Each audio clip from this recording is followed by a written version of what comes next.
നമുക്ക് ദൈവവചനത്തിന് മുമ്പാകെ നിൽക്കുവാൻ തക്കവണ്ണം കർത്താവ് ഇടയാക്കുന്ന ദൈവത്തിൻ്റെ കൃപയ്ക്കായി സ്തോത്രം. കർത്താവിൻ്റെ ഒന്നാമത്തെ വരവും കർത്താവിൻ്റെ രണ്ടാമത്തെ വരവും തമ്മിലുള്ള ഡിഫറൻസ് നമ്മൾ പഠിക്കുകയായിരുന്നു.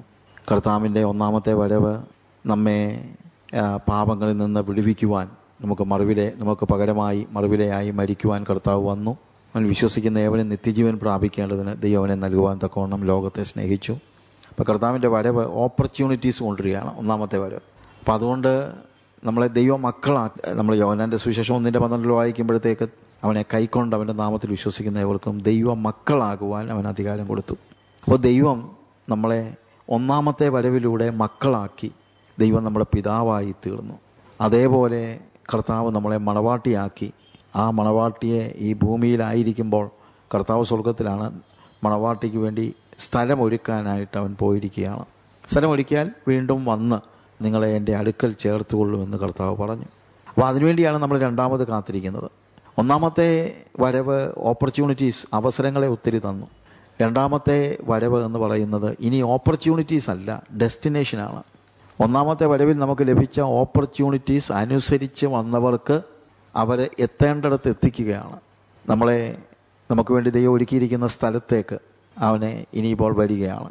കാന്തൻ്റെ കല്യാണം വന്നിരിക്കുന്നു. കാന്തയ്ക്ക് കല്യാണം, ലോകത്തിന് ന്യായവിധി. ഇനി ഓപ്പർച്യൂണിറ്റീസ് ഇല്ല. അതാണ് നമ്മൾ കഴിഞ്ഞ ക്ലാസ്സിൽ കണ്ടത്. ഈ കർത്താവിൻ്റെ ഒന്നാമത്തെ വരവ് it is the foundation of our faith എന്ന് നമ്മൾ പറഞ്ഞു. നമ്മുടെ വിശ്വാസത്തിൻ്റെ അടിസ്ഥാനം ഒന്നാമത്തെ വരവാണ്.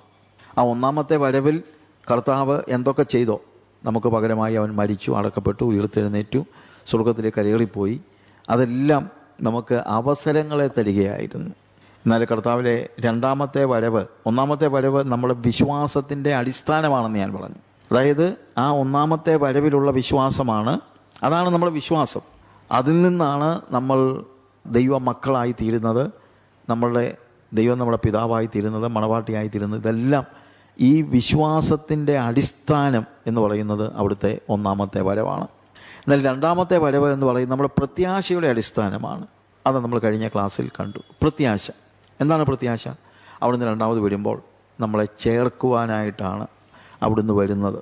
പിന്നീട് നമ്മൾ യുഗായുഗങ്ങൾ അവനോട് കൂടെ നമ്മൾ ആയിരിക്കും എന്നുള്ളത് നമുക്ക് മനസ്സിലാക്കാൻ കഴിയുന്നു. അപ്പം ഒന്നാമത്തെ വരവ് നമ്മളുടെ വിശ്വാസത്തിൻ്റെ അടിസ്ഥാനമാണെങ്കിൽ രണ്ടാമത്തെ വരവ് നമ്മുടെ പ്രത്യാശയുടെ അടിസ്ഥാനം. ഈ ഒരു പ്രത്യാശയേ ഉള്ളൂ നമുക്ക്, വേറെ ഒന്നുമില്ല, വേറെ ഒന്നും ആവശ്യമില്ല. കാരണം നമുക്ക് വേണ്ടതെല്ലാം, നിത്യമായി നമുക്ക് വേണ്ടതെല്ലാം അവൻ്റെ രണ്ടാമത്തെ വരവിൽ ഒരുക്കിയിട്ടുണ്ട്. അത് ഡെസ്റ്റിനേഷനാണ്, നമ്മളെ അവൻ കൊണ്ടുപോവുകയാണ്. ഇനി നമ്മൾ ഈ ക്ലാസ്സിൽ ഇപ്പോൾ പഠിക്കാൻ ഉദ്ദേശിക്കുന്നത് ഈ കർത്താവിൻ്റെ രണ്ടാമത്തെ വരവ് എല്ലാവർക്കും ഒരുപോലെയല്ല എന്നുള്ളതാണ്. കർത്താവിൻ്റെ രണ്ടാമത്തെ വരവ് എല്ലാവർക്കും ഒരുപോലെയല്ല എന്ന് വെച്ച് കഴിഞ്ഞാൽ അവൻ വരുന്നത് ഒരു പ്രാവശ്യമേ വരത്തുള്ളൂ, ഒറ്റ പ്രാവശ്യമായിട്ട് വരുന്നത്. അതല്ല ഞാൻ ഉദ്ദേശിക്കുന്നത്.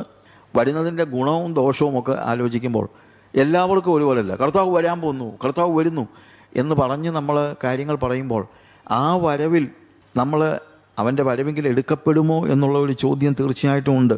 അതിൽ ആ വരവിനെ എതിരേൽക്കാൻ നമ്മൾ ഒരുങ്ങിയിട്ടുണ്ടോ? ആമോസിൻ്റെ പ്രവചനം നമ്മൾ വായിക്കുമ്പോൾ നമ്മൾ ചിലപ്പോൾ ഉദ്ദേശിക്കുന്നതിൽ നിന്ന് ഡിഫറൻ്റായിട്ട് ആമോസിൻ്റെ പ്രവചനം അതിൻ്റെ 4-ാം അധ്യായം അതിൻ്റെ 12-ാമത്തെ വാക്യത്തിൽ നമ്മൾ കാണുന്നത്, അതുകൊണ്ട് ഇസ്രായേലേ ഞാൻ ഇങ്ങനെ നിന്നോട് ചെയ്യും, ഇസ്രായേലേ ഞാൻ ഇത് നിന്നോട് ചെയ്യുവാൻ പോകുന്നത് കൊണ്ട് നിൻ്റെ ദൈവത്തെ എതിരേൽപ്പാൻ ഒരുങ്ങിക്കൊള്ളുക. നിൻ്റെ ദൈവത്തെ എതിരേൽപ്പാൻ ഒരുങ്ങിക്കൊള്ളുക.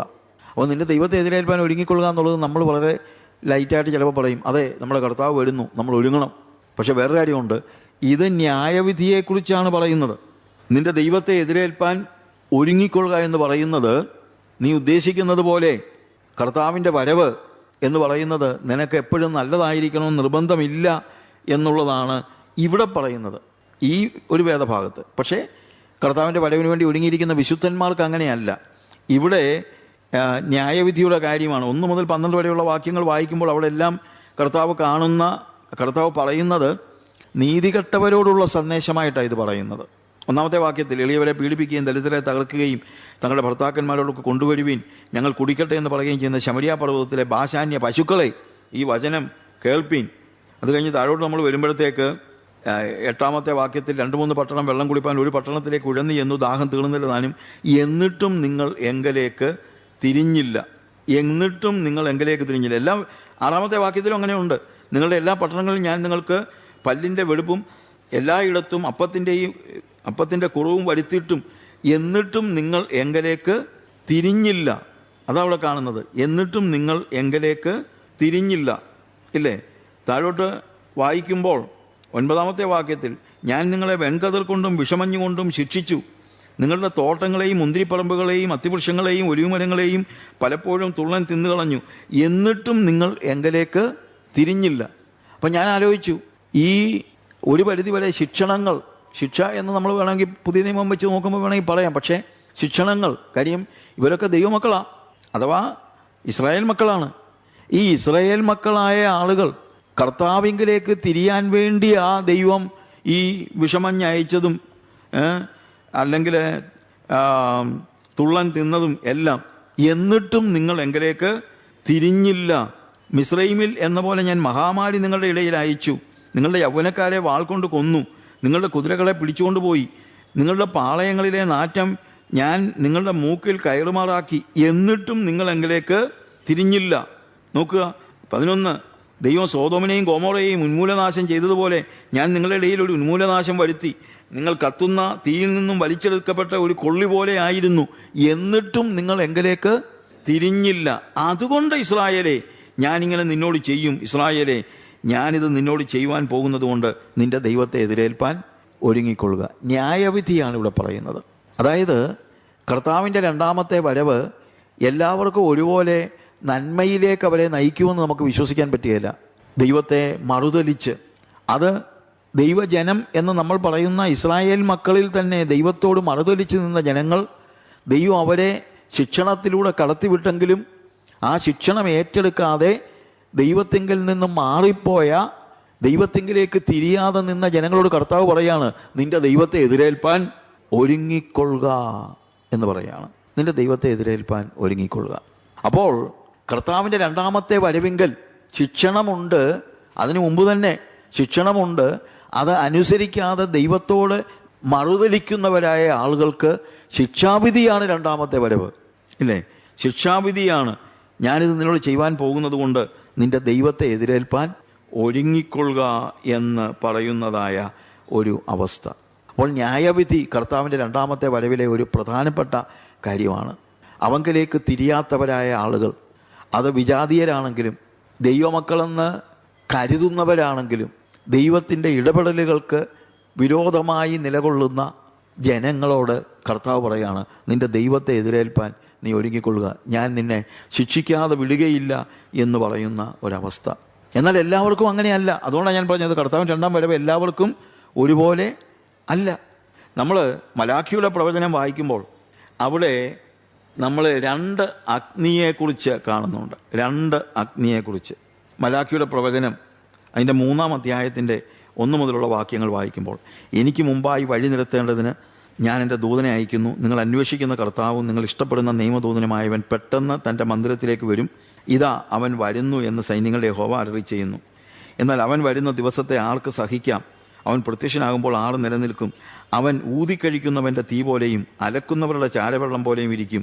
അവൻ ഊതിക്കഴിക്കുന്നവനെ പോലെയും വെള്ളി ശുദ്ധി വരുത്തുന്നവനെ പോലെയും ഇരുന്നുകൊണ്ട് ലേവ്യപുത്രന്മാരെ ശുദ്ധീകരിച്ച് പൊന്നുപോലെയും വെള്ളി പോലെയും നിർമ്മലീകരിക്കും. അങ്ങനെ അവർ നീതിയിൽ യഹോവയ്ക്ക് വഴിപാട് അർപ്പിക്കും. ഇത് കർത്താവിൻ്റെ 1-ാമത്തെ വരവിന് ശേഷം ഇപ്പോഴത്തെ കാലയളവിൽ ദൈവം ലേവ്യപുത്രന്മാർക്ക്, അഥവാ ദൈവത്തെ അനുസരിക്കുന്നവർക്ക്, പിൻപറ്റുന്നവർക്ക് ഒക്കെ ഒരു ശുദ്ധീകരണത്തിൻ്റെ അഗ്നിയിലൂടെ കടത്തിവിടുന്നുണ്ട്. ശുദ്ധീകരിക്കുന്ന അഗ്നി. ഇത് 1-ാമത്തെ വരവിന് ശേഷം സംഭവിക്കുന്ന കാര്യമാണ്. 2-ാമത്തെ വരവിന് മുമ്പ് സംഭവിക്കുന്നതായ കാര്യമാണ്. ഹല്ലേലൂയ. അപ്പോൾ അവിടുത്തെ പ്രത്യേകത ശുദ്ധീകരിക്കുന്ന അഗ്നി എന്നുള്ളതാണ്. ശുദ്ധീകരിക്കുന്ന അഗ്നി. യുസി, ഇത് അവിടെ എഴുതിയിരിക്കുന്നത് അവൻ ഊതിക്കഴിക്കുന്നവനെ പോലെയും വെള്ളി ശുദ്ധി വരുത്തുന്നവനെ പോലെയും ഇരുന്നുകൊണ്ട് ലേവി പുത്രന്മാരെ ശുദ്ധീകരിച്ച്. അപ്പം ഈ ശുദ്ധീകരണം ഇതൊരു തീയ. പക്ഷെ ഈ ശുദ്ധി എന്ന് പറയുന്നത്, ഈ തീ എന്ന് പറയുന്നത് ശുദ്ധീകരിക്കാനുള്ള തീയാണ്. ശുദ്ധീകരിക്കാനുള്ള തീയ. അപ്പം ഈ പൊന്നെ ഉരുക്കുന്നതിനെക്കുറിച്ച് ഒക്കെ പറയുമ്പോൾ ഇപ്പോൾ നമുക്ക് പൊന്നിൻ്റെ മാറ്ററിയാനൊക്കെ നമുക്ക് ഒത്തിരി ഇൻസ്ട്രുമെൻസും ഒക്കെ ഉണ്ട്. പക്ഷേ പണ്ട് കാലത്ത് തട്ടാന്മാർ, അതായത് ഈ പൊന്നുരുക്കുന്നവരായ ആളുകൾ, പൊന്നുകൊണ്ട് പണിയുന്ന ആളുകൾ, അവർക്ക് ഇൻസ്ട്രുമെൻസ് ഒന്നും ഇല്ലാതിരുന്നൊരു കാലയളവുണ്ട്. അവരന്ന് സ്വാഭാവികമായി നോർമലായിട്ടുള്ള പൊന്ന് തീയിലിട്ട് ഉരുക്കും. എങ്ങനെയാണ് ഇത് ശുദ്ധിയായോ എന്നറിയുന്നത്? ഇതിനകത്തെ കീടനൊക്കെ മാറ്റാൻ വേണ്ടിയാണ് ഇവർ തീയിലിട്ട് ഉരുക്കുന്നത്. എങ്ങനെയാണ്? ഞാനതിനെക്കുറിച്ച് വായിച്ചിട്ടുള്ളത്, ഈ ഗോൾഡ് സ്മിത്ത്, പൊന്നു പണിക്കാരൻ എന്ത് ചെയ്യുമെന്നറിയാമോ? ഇത് ഉരുക്കി കഴിഞ്ഞിട്ട് ഒരു പ്ലേറ്റ് പോലെ ഈ പൊന്നിനെ പരത്തും. അത് പൊന്ന് ഒരു പ്ലേറ്റ് പോലെ ആയി കഴിഞ്ഞിട്ട് ഇയാൾ എന്ത് ചെയ്യുമെന്നറിയാമോ? അതെടുത്തിട്ട് അയാൾ നോക്കും അതിലേക്ക്. അതിൽ ഈ തട്ടാൻ്റെ അഥവാ ഈ പൊന്നു പണിക്കാരൻ്റെ മുഖം കൃത്യമായിട്ട് പ്രതിഫലിപ്പിക്കുന്നുണ്ടെങ്കിൽ ആ പൊന്ന് ശുദ്ധി വന്ന പൊന്നാണ് എന്ന് അയാൾ തീരുമാനിക്കും. അതുകൊണ്ട് ആഭരണങ്ങൾ പണിയുന്നു. ഇനി അത് ഈ പൊന്നുപണിക്കാരൻ്റെ മുഖം പ്രതിഫലിപ്പിക്കുന്നില്ലെങ്കിൽ വീണ്ടും ഉരുക്കും. അപ്പോൾ പൊന്നുപണിക്കാരൻ്റെ മുഖം പ്രതിഫലിപ്പിക്കുന്നതാണ് ശുദ്ധി വന്നു എന്നുള്ളതിൻ്റെ തെളിവായിട്ട് അവരെടുക്കുന്നത്. ഇതുപോലെ ലേവിപുത്രന്മാരെ കർത്താവ് പൊന്നുപോലെ ശുദ്ധീകരിക്കുന്നു. എങ്ങനെയാണ് ശുദ്ധി വന്നോന്നറിയുന്നത്? യേശു ക്രിസ്തുവിൻ്റെ രൂപം നമ്മളിൽ പ്രതിബിംബിക്കുന്നോ എന്ന് നോക്കിയാണ് നമുക്ക് ശുദ്ധി വന്നോ ഇല്ലയോ എന്നുള്ളത് നമ്മൾ തെളിയിക്കുന്നത്.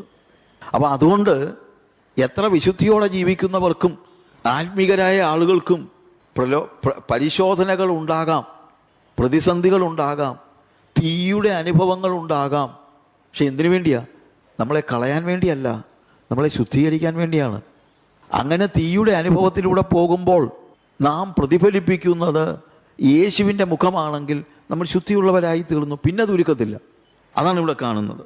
എന്നാൽ ശുദ്ധീകരിക്കുന്ന ഈ അഗ്നി ലേവിപുത്രന്മാർക്ക്, മലാഖിയുടെ പ്രവചനം 4-ാം അധ്യായത്തിലേക്ക് വരുമ്പോൾ അവിടെ കാണുന്നത് ചൂള പോലെ കത്തുന്ന ഒരു ദിവസം വരും.